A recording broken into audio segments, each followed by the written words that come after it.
আসসালামু আলাইকুম। সবাই কেমন আছেন? নিশ্চয়ই খুব ভালো আছেন। আলহামদুলিল্লাহ আমিও ভালো আছি। আজকে আবার একটা নতুন ব্লগ নিয়ে হাজির হয়েছি। আজকে সকালে ওঠার পরে মা বলছে একটু ব্যাংকে যেতে হবে, আর কি যেন কাজ আছে বিডিও অফিসে। মা বলল যে আমি গেলেই নাকি বুঝতে পারবো ওখানে লোক দাঁড়িয়ে আছে।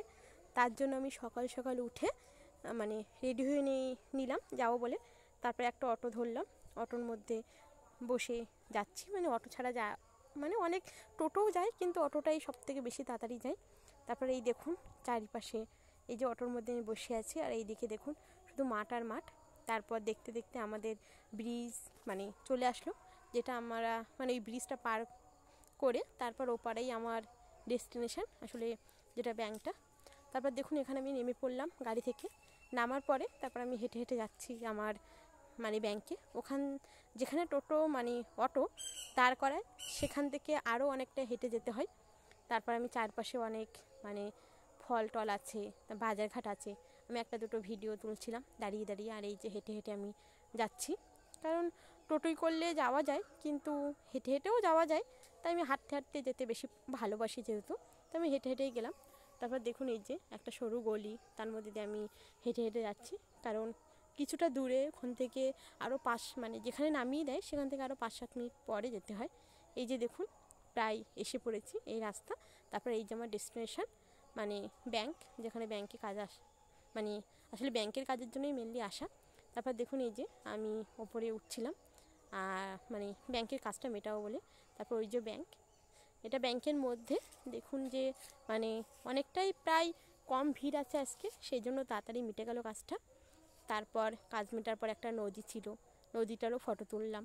তোলার পরে তারপর আমি ওখান থেকে একটা টোটো ধরলাম। আমার বিডিও অফিসে কিছু কাজ ছিল বলে, কাজটা করতে হবে একান্ত নাকি খুবই ইম্পর্টেন্ট, সেই জন্য বিডিও অফিসে গেলাম। তারপর ওখান থেকে বিডিও অফিসে কাজ করার পর বাড়ি চলে আসলাম কিছু ফল নিয়ে। এই দেখুন তরমুজ আর বেদানা। তারপর আমি তরমুজটা আনার পরে বাড়িতে আমি কাটছিলাম, আর দেখছিলাম যে এখন তো সিজন না তরমুজের, তা তরমুজটা কেমন মিষ্টি হয় কি না, লাল হয় কি না। দোকানদার তো বললো যে লাল হবে এরকম। তারপর আমি কেটে দেখছিলাম, তারপর পিস পিস করে প্লেটে করে রাখছিলাম। আর বেশ ভালোই লাল ছিল, আর খেতে কিন্তু অনেক মিষ্টি আর খুবই সুন্দর ছিল। তারপর এটা হলো আমার দিদির ছেলে, ও বসেছিল খাবে বলে, আমি ওকে দিচ্ছিলাম না বলে ও মনটা খুব খারাপ করেছিল, মুখটা কেমন করে আছে। তারপর আমাকে বলছিল দাও দাও, আমি দিচ্ছি না। তারপর ওই যে শুয়ে পড়েছে, শুয়ে পড়ার পর তারপর ও উঠলো, শুয়ে পড়েছিল রাগে যেহেতু আমি দিচ্ছিলাম না।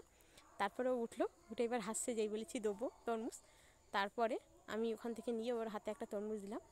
ও তারপর দেখুন, দেখতেই পাচ্ছেন যে খেতে শুরু করেছে, খাচ্ছে, খুবই সুস্বাদু, খুবই মিষ্টি, খুব আরাম করেই ও খাচ্ছে, আর বলছে যে খুব সুন্দর খুব সুন্দর।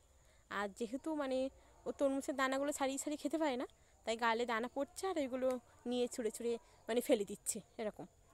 তা এই যে ছিল আজকে ছোট একটা ব্লগ।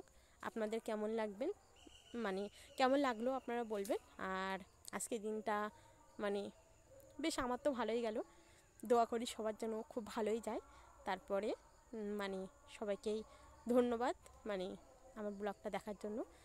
আর যেহেতু আমি নতুন নতুন ব্লগ করছি, এই কিছুদিন হলো 2-3 দিন, তাই আমিও ভালো জানি না ভিডিও মেকিং বা সব কিছু। যদি কোনো ভুল ত্রুটি হয়ে থাকে আপনারা ক্ষমা করে দেবেন। আর যদি ভালো লাগে লাইক, শেয়ার অ্যান্ড সাবস্ক্রাইব করে দেবেন। থ্যাংক ইউ সবাইকে।